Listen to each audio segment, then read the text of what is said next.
আমরা জানি যে ঠাকুর কোনো বিষয়কে উপমা দিয়ে খুব সুন্দর করে বুঝিয়ে দিতেন। উপমা দেওয়ায় ঠাকুরের জুড়ি মেলা ভার।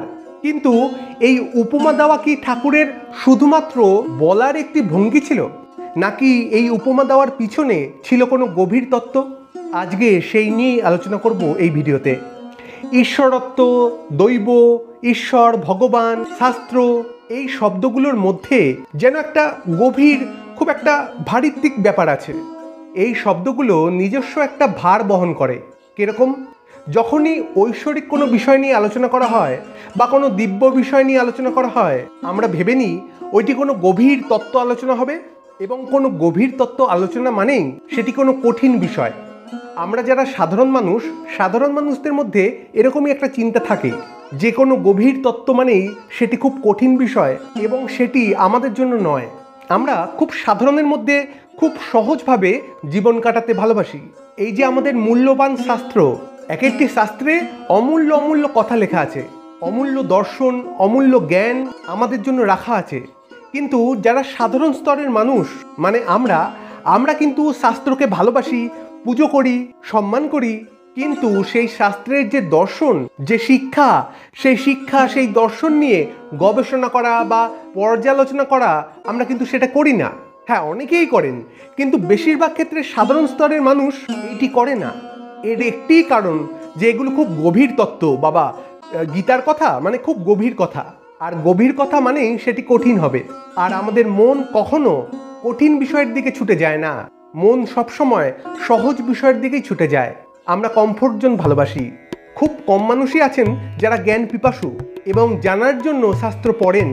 আমাদের বহু মানুষের ঘরে গীতা পাওয়া যায়, হয়তো গীতাকে কোনো সিংহাসনে বসিয়ে পুজো করি, সম্মান করি, ভালোবাসি, সব ঠিক আছে, কিন্তু সেই গীতার যে দর্শন, সেই দর্শন নিয়ে আমরা ভাবিত হই না বা সেই দর্শন নিয়ে আমরা আলোচনা করি না। এই যে ঈশ্বরত্বের সাথে সাধারণত্বের একটা যে দূরত্ব, যে কাল্পনিক দূরত্ব, সেই দূরত্বকে ঘোচাতেই ঠাকুর এলেন ধরাধামে। এই জগৎবাসীকে ঠাকুর উপহার দিলেন উপমা। আমরা যদি একটু লক্ষ্য করি যে ঠাকুরের উপমাগুলো কিন্তু আমাদের চারপাশের জিনিসগুলোকে নিয়ে, তিনি কোনো মহাকাশ, কোনো আকাশপথ, কোনো বিশ্ব ব্রহ্মাণ্ড নিয়ে কিন্তু উপমা দেননি। বেশিরভাগ উপমাই তিনি দিয়েছেন আমাদের পাশের বাড়ির কোনো চরিত্র, আমাদের কোনো পাশের বাড়ির কোনো পশু পাখি, আমাদের এই যে সহজ জীবন, এই সহজ জীবনের উপকরণগুলোকে নিয়েই উপমা দিয়েছেন।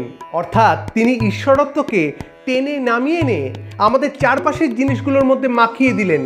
যে তত্ত্ব গীতায় রয়েছে, যে গভীর তত্ত্ব প্রাচীনকালের ঋষিমুনিরা বলে গেছেন, সেই তত্ত্ব আমাদের চারপাশের বস্তু, মানুষজন, এদের মধ্যেই মিশে রয়েছে। এ আলাদা করে বিশাল কিছু রকেট সায়েন্স নয়। আমাদের সংসারে থাকতে গেলে সব কাজকর্ম করতে হবে, কিন্তু মন ঈশ্বরেতে রাখতে হবে।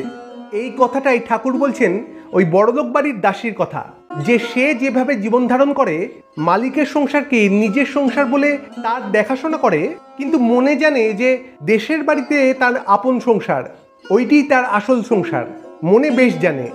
অর্থাৎ যে বড় বাড়ির দাসীকে আমরা প্রতিনিয়ত দেখছি, হয়তো আমাদের পাশের বাড়িতে কি আমাদের পাশের পাড়ায় কোনো আত্মীয়ের বাড়ি, সে যেই দৃষ্টিভঙ্গি থেকে দেখছে সব কিছু, আমাদেরও সেই দৃষ্টিভঙ্গি ব্যবহার করলেই ঈশ্বর লাভ সম্ভব। অর্থাৎ যে কাজটা আমাদের চেনা একটা চরিত্র করতে পারে, আমরা কেন পারবো না? তাহলে আমরাও পারবো। এই যে বিশ্বাস, এই বিশ্বাসটা জন্মে গেল ঠাকুরের উপমার জন্য। আপাত দৃষ্টিতে তথাকথিত যারা জ্ঞানী নয়, খুব সাধারণ স্তরের মানুষ, তারাও রিলেট করতে পারলো ঈশ্বর তত্ত্বের সাথে।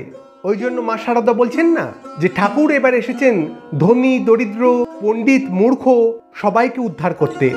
এই জন্যই আমরা দেখি যে সমাজের সর্বস্তরের মানুষ রামকৃষ্ণ ভাব আন্দোলনে যোগ দিয়েছিলেন এবং এখনও দিচ্ছেন। এই জন্যই ঠাকুর অনন্য। আজ এটুকুই, আবার দেখা হবে অন্য কোনো ভিডিওতে। ভালো থাকবেন, সুস্থ থাকবেন, ধন্যবাদ।